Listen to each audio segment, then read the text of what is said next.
Pemirsa, apa kabar? Saya Jonathan membawakan Warta Berita PTS tanggal 5 Juni. Sejumlah pengaduan kasus pelecehan seksual menjadi aib kancah politik Taiwan sejak minggu lalu. Pertama, mantan pengurus partai DPP mengeluh dilecehkan secara seksual oleh pihak luar. Namun setelah meminta bantuan, kasusnya diabaikan oleh atasannya. Partai KMT dan Partai Rakyat Taiwan juga tak luput dari skandal ini setelah kasus pelecehan seksual tersingkap. Kemarin seorang mantan pengurus politik menuduh Wang Tan, seorang aktivis pro-demokrasi Tiongkok, melakukan pelecehan seksual terhadap dirinya di sebuah hotel di New York, Amerika tahun 2014. Seorang pria mantan pekerja politik memperlihatkan percakapan Facebook dengan aktivis pro-demokrasi Tiongkok Wang Tan. Pria ini mengatakan bahwa Wang melecehkannya secara seksual di hotel saat mereka bersama-sama pergi ke New York pada 6 Juni 2014. Ia juga memperlihatkan foto yang diambil di kediaman Wang untuk membuktikan kebenaran tentang apa yang dikatakannya. 我就像是那个站在坦克车面前的人，我很害怕，因为我觉得如果我一个不小心，我有可能就会被你这台坦克打死。 Pria ini menyatakan bahwa ia akan membawa bukti untuk menggugat jika Wang Tan tidak memberikan tanggapan lugas sebelum tengah malam tanggal 6 Juni waktu Taiwan. Wang melalui Facebook mengatakan dia menunggu gugatannya dan mendukung pencarian kebenaran melalui jalur hukum. Legislator KMT yang juga merupakan mantan Bupati Hualien Fu Kunci juga dituduh seorang pekerja media senior wanita telah melakukan pelecehan seksual terhadapnya pada tahun 2014.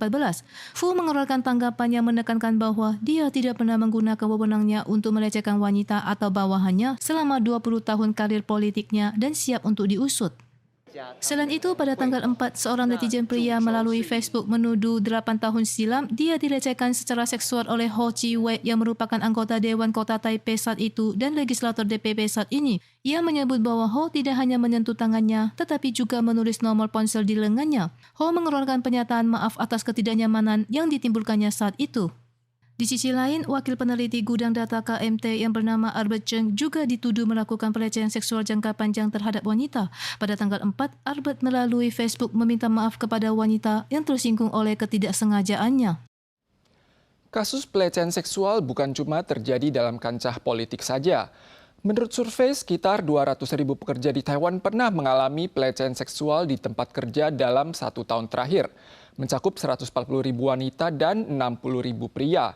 Namun yang mengajukan pengaduan tidak mencapai 40.000 orang.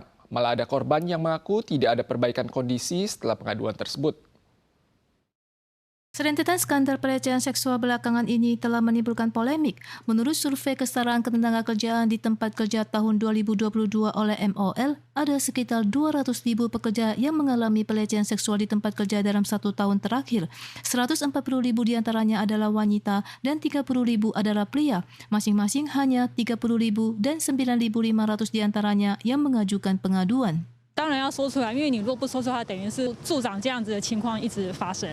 Survei juga menunjukkan 49% dari alasan tidak mengajukan pengaduan karena perilaku tersebut dianggap sebagai bercanda dan ada sebagian khawatir akan menjadi bahan gosip, kehilangan pekerjaan dan tidak tahu mau mengadu kemana dan bahkan sebagian pengadu pria yang menyebut tidak ada perbaikan meski telah diadukan. Pengacara menemukan bahwa sebagian pengadu malah menyerahkan dirinya sendiri saat menghadapi pelecehan seksual. Walau sulit menyimpan bukti saat kasus terjadi, pernyataan kepada kerabat seperti rekaman suara dan print screen percakapan dapat dijadikan bukti di pengadilan. Jika terdapat trauma psikis, catatan medis dan rekaman kamera pengintai juga dapat menjadi barang bukti. 彼此之间都有一定的譬如说不管是交情又或者是工作上的关系，所以一般当事人都是非常的震惊，然后也甚至是怀疑说是不是自己搞错的，这个反应是很多的。 Di samping itu, tersedia 8 pusat pemulihan trauma seksual yang berada di bawah naungan Kementerian Kesehatan dan Kesejahteraan atau MOHW yang menyediakan layanan konseling masalah pelecehan seksual.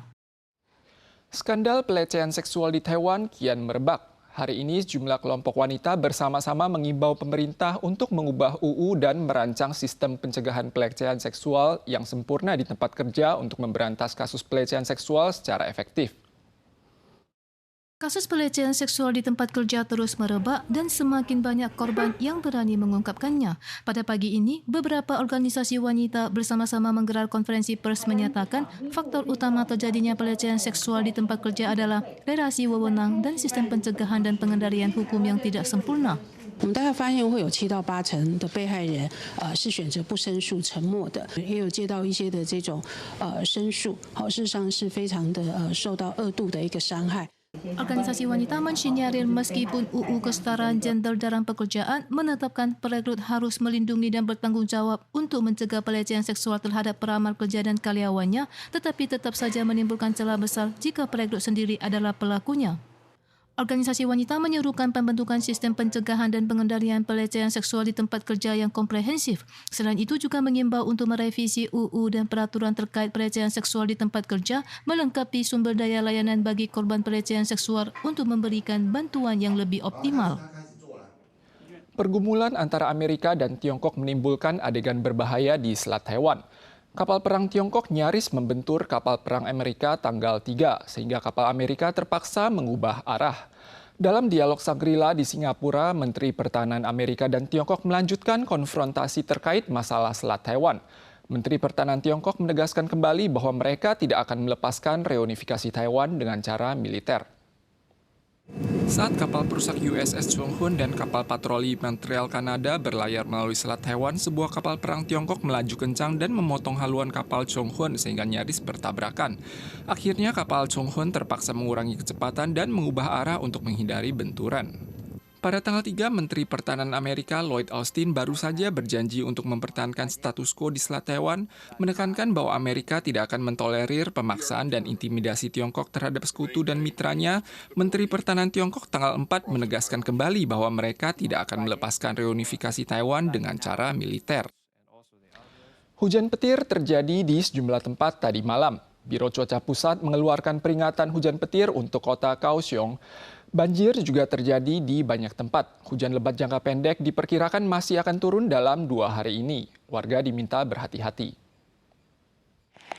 Tanggal 4 sore, CWB terus mengeluarkan peringatan hujan petir untuk kota Kaohsiung.